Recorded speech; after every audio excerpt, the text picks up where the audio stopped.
Bonjour, aujourd'hui nouveau TP virtuel, nous allons réaliser une pâte à choux. Pour la réalisation de cette recette, nous avons besoin d'un demi-litre d'eau.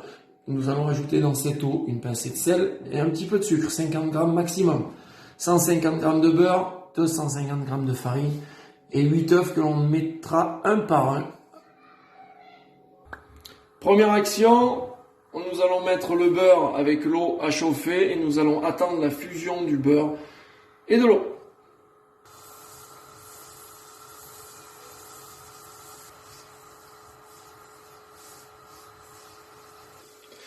Voilà, le beurre est totalement fondu. Nous sommes à la fusion du lait, de l'eau pardon, et du beurre. Nous allons rajouter la farine en une seule fois. Et toujours à feu vif, nous allons dessécher notre détrempe.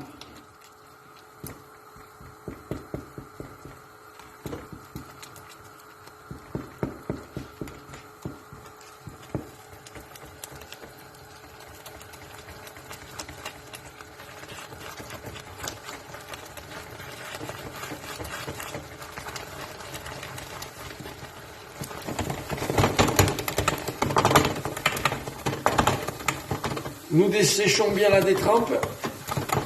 On coupe bien pour éliminer le maximum les grumeaux. Avec la spatule, ce geste-là. Quand elle ne colle plus aux parois, bon là c'est une casserole Tefal donc elle n'accroche pas, mais à la spatule, on peut arrêter.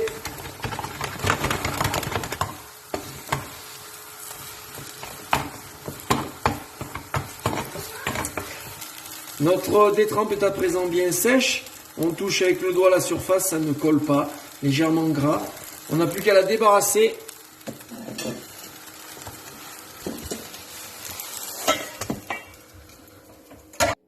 Nous allons maintenant incorporer nos œufs un par un. On les casse dans un ramequin à part pour les sentir et on les incorpore après un par un.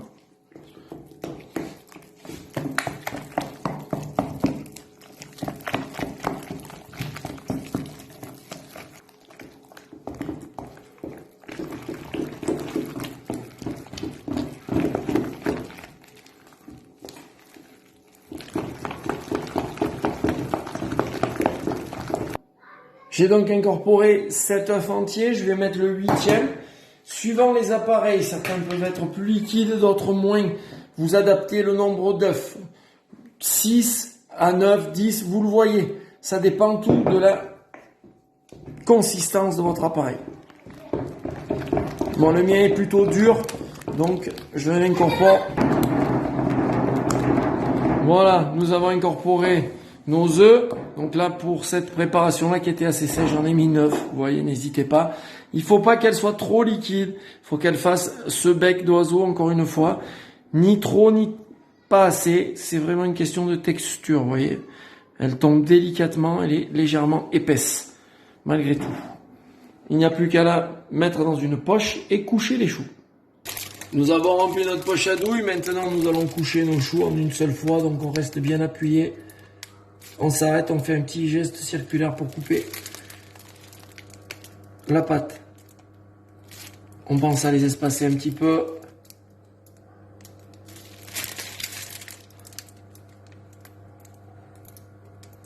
Et à les mettre en quinconce.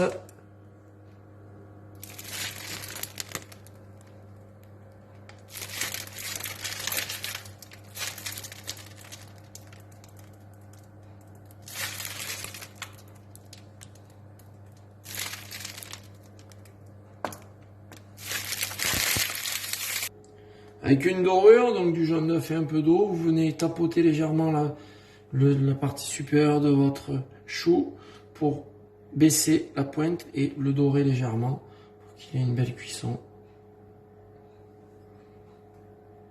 De suite derrière, donc cuisson dans un four à sol, non pas ventilé, surtout pas. 35-40 minutes, vous le voyez. Il faut que votre chou soit bien sec et sonne creux quand il sera cuit. Voilà, les choux sont en train de cuire doucement. Vous pouvez remarquer, les choux gonflent bien, c'est bon signe. Du temps que les choux cuisent, vous réalisez votre chantilly, de la crème que vous fouettez énergiquement et au dernier moment, on rajoutera du sucre. Pour la chantilly, quand vous voyez que les coups de feu commencent à marquer, vous pouvez sucrer. Voilà, impeccable. Et vous la serrez. Votre chantilly est à présent bien monté. Chaque coup de fouet fait ses marques. Vous pouvez retourner votre chantilly, ça ne tombe pas. Elle est prête. Il n'y a plus qu'à la mettre au frais en attendant que les choux soient eux également frais pour pouvoir garnir. Voilà, les choux sont à présent cuits. On les prend, on tapote dessous. Ils doivent avoir un son mat. Ils sont cuits. Il n'y a plus qu'à laisser refroidir pour les garnir. Les enfants, ils sont beaux ces choux? Ouais! Voilà, nos choux sont bien cuits, bien froids. On va les fendre en deux, puisque là, nous allons les garnir à la chantilly.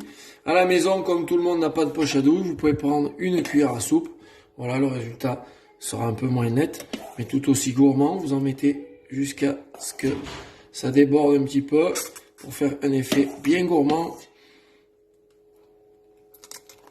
Voilà, impeccable. 2 par personne, le délice de la famille. Bonne dégustation. Et voilà, bon appétit.